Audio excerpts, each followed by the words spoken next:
প্রিয় শিক্ষার্থী বন্ধুরা, আপনাদের মধ্যে অনেকেই আমাকে প্রশ্ন করেন যে আমরা কিভাবে ইংরেজি শব্দ মনে রাখব। তাদের উদ্দেশ্যে আজকের এই ভিডিওটি। তাহলে চলুন শুরু করা যাক। রিলেশনশিপ, রিলেশনশিপ যার অর্থ সম্পর্ক।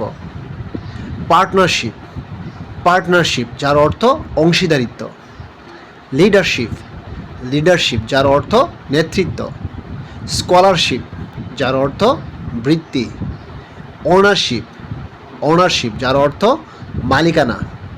ফ্রেন্ডশিপ, ফ্রেন্ডশিপ যার অর্থ বন্ধুত্ব। কিনশিপ, কিনশিপ অর্থ আত্মীয়তা। কোর্টশিপ, কোর্টশিপ শব্দটির অর্থ বিয়ের আগে প্রেম। ডিক্টেটরশিপ, ডিক্টেটরশিপ অর্থ স্বৈরশাসন। এভাবে যদি আমরা ইংরেজি শিখি এবং ইংরেজি শব্দ মুখস্থ করি তাহলে বহুদিন মনে থাকবে ইনশাল্লাহ।